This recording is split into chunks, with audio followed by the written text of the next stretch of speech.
Il y a un sceau dans une vitrine du Vorderasiatisches Museum de Berlin, le musée du Proche-Orient ancien, au Pergamon Museum.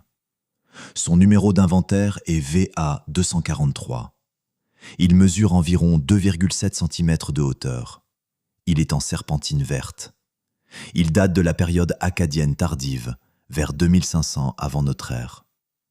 Sa fonction officielle académique est celle d'un sceau administratif appartenant à un scribe nommé Adda. Ce nom est inscrit sur le sceau lui-même. Il est entré dans la collection berlinoise au début du XXe siècle et a été catalogué par Anton Mortgat dans Vorderasiatische Rollspiegel en 1940. Quand on déroule l'empreinte de ce sceau sur une surface plane, on obtient une image. Au centre, une étoile rayonnante. Autour de cette étoile, 11 corps sphériques de différentes tailles, arrangés en cercle. Certains sont plus grands, certains plus petits. Les proportions de taille entre ces corps ne sont pas uniformes, elles varient. L'interprétation officielle académique est que l'étoile centrale représente le dieu solaire Shamash et que les corps périphériques sont des éléments décoratifs ou symboliques sans signification astronomique systématique. Mais ce n'est pas là la partie la plus étrange. Avant d'aller plus loin, si ce genre de dossier vous intéresse, un objet de 2,7 cm et une question que personne n'a voulu mesurer, abonnez-vous. Je publie une nouvelle vidéo de cette série chaque semaine. Le sceau VA 243 est un sceau cylindre. C'est la forme d'artefact administratif la plus courante dans la Mésopotamie ancienne. Ces sceaux servaient à authentifier des documents, à marquer la propriété, à valider des transactions. Ils étaient roulés sur de l'argile humide pour y laisser une empreinte. Leur face gravée contient des images et parfois des inscriptions. Des dizaines de milliers de ces sceaux ont été retrouvés sur les sites mésopotamiens. Le VA 243 appartient donc à un corpus bien documenté. Le catalogue de Mortgat, publié en 1940, reste une référence fondamentale pour la classification de ces objets. Le sceau d'Adda est connu depuis des décennies. Il fait l'objet de mentions dans la littérature spécialisée. Il n'est pas obscur. Ce qui est inhabituel, c'est l'arrangement de sa face gravée. L'étoile centrale, le présumé Shamash, est entourée de 11 corps. 11, pas 7, pas 12, 11. Et ces 11 corps ne sont pas de taille identique. L'un est nettement plus grand que les autres. 2 sont de taille moyenne. Plusieurs sont petits. Les proportions ne sont pas décorativement uniformes. Elles varient de façon systématique. La position académique standard depuis Mortgat est que cet arrangement est symbolique ou décoratif. Les corps périphériques représentent peut-être des étoiles, des divinités secondaires ou des éléments rituels. Cette lecture n'a jamais été formellement contestée dans la littérature spécialisée akkadienne. Mais en 1976, un premier chercheur a proposé une lecture différente. Et puis un second chercheur, avec des références autrement plus solides sur les questions de proportion et de calcul orbital, a fait quelque chose que personne avant lui n'avait fait de façon systématique. Il a mesuré. Et c'est là que l'explication officielle commence à s'effriter. Je veux m'arrêter ici une seconde. Ce qui suit est la partie qui m'a fait écrire cette vidéo. Si vous êtes encore avec moi, abonnez-vous.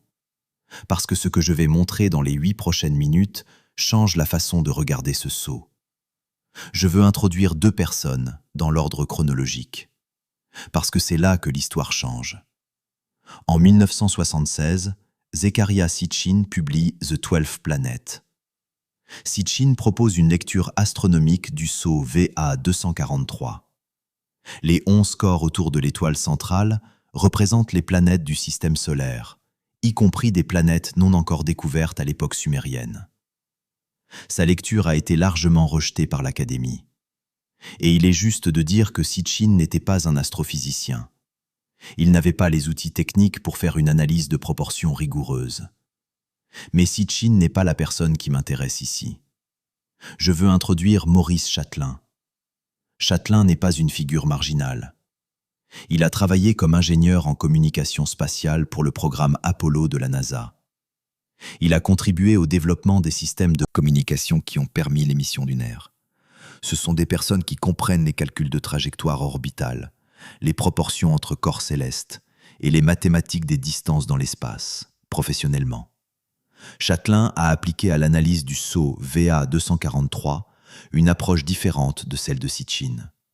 Plutôt que de partir d'une interprétation et de chercher des correspondances, il a mesuré les tailles relatives des 11 corps sur l'empreinte du sceau et a cherché si ces proportions correspondaient à quelque chose de connu. Le résultat, si on prend les ratios de taille entre les corps représentés et qu'on les compare aux ratios de taille réelle des planètes du système solaire, l'arrangement correspond. Mercure, Vénus, la Terre, Mars, Jupiter, Saturne, Uranus, Neptune. Plus 3 corps additionnels dont 2 correspondent à Pluton et un 4e corps dont la nature reste indéterminée. Uranus n'a pas été découvert avant 1781 par William Herschel. Neptune n'a pas été découvert avant 1846 par Johann Gall. Pluton n'a pas été découvert avant 1930 par Clyde Tombaugh. C'est ce que le sceau représente si on le lit comme un document technique plutôt que comme une décoration symbolique. Les mêmes scribes acadiens qui produisaient la tablette Plimpton 322, conservée à l'université Columbia de New York, datée vers 1800 avant notre ère, ont démontré une maîtrise du système sexagésimal et des proportions trigonométriques que les mathématiciens modernes ont mis des décennies à reconnaître comme une liste de triplets pythagoriciens. Ces scribes comprenaient les proportions. Ils travaillaient avec les proportions. Le choix de lire les proportions du sceau VA243 comme décoratives plutôt que comme fonctionnelles n'est pas une conclusion analytique. C'est une décision préalable. C'est là que le second site entre dans l'histoire. Je veux aller à la tablette Plimpton 322 et puis revenir au sceau. La Plimpton 322 est une tablette babylonienne datée vers 1800 avant notre ère, conservée à l'université Columbia. Pendant des décennies, elle a été interprétée comme une simple liste comptable. En 2017, Daniel Mansfield et Norman Wildberger de l'Université de Nouvelle-Galles du Sud publient dans Historia Mathematica leur analyse complète. La Plimpton 322 est une table trigonométrique en base sexagésimale, plus précise et plus générale que les tables trigonométriques grecques connues, développées 1000 ans plus tard. Ce n'est pas une affirmation marginale. C'est une publication académique dans une revue spécialisée en histoire des mathématiques. Le résultat ?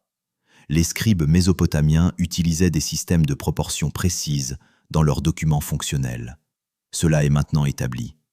Maintenant, prenez le sceau VA243. Regardez les 11 corps autour de l'étoile centrale. Mesurez les ratios. Le corps le plus grand dans l'arrangement correspond proportionnellement à Jupiter, la plus grande planète du système solaire. Le second par la taille correspond à Saturne. Les 2 corps de taille moyenne correspondent à Uranus et Neptune. Les corps petits correspondent aux planètes intérieures. L'arrangement n'est pas uniforme, il est proportionnel. L'anomalie centrale. Aucune contre-analyse géométrique systématique du sceau VA243 n'a été publiée dans la littérature académique principale. La position officielle, symbolique, décoratif, n'a jamais été défendue par une démonstration que les proportions ne correspondent pas au ratio planétaire. Personne n'a publié les mesures et montré qu'elles ne correspondent à rien de connu. Le sceau est en exposition permanente à Berlin. Il est accessible au public. Son numéro d'inventaire est vérifiable. N'importe quel chercheur avec un accès à la collection peut produire une analyse de proportion rigoureuse de l'empreinte. Ce que la littérature académique a fait ensuite est aussi intéressant que les preuves.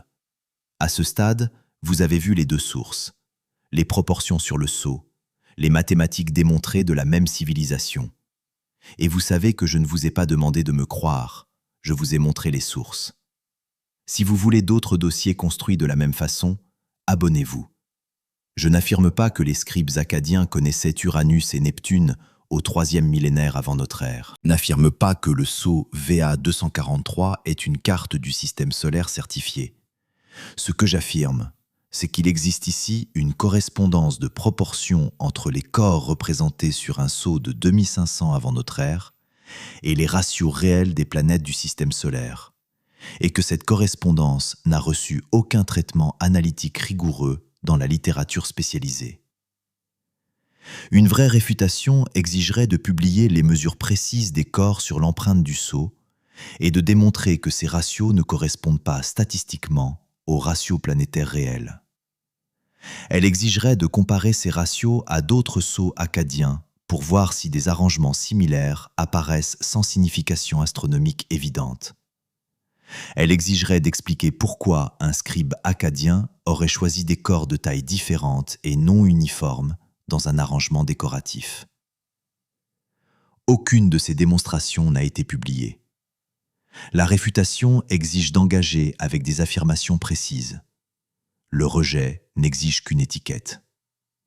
Les scribes qui ont produit la Plimpton 322 et les mêmes scribes qui ont produit des sceaux akkadiens de la même période étaient formés dans la même tradition. Les proportions n'étaient pas pour eux un accident, elles étaient un outil. Le sceau est à Berlin. L'empreinte est mesurable.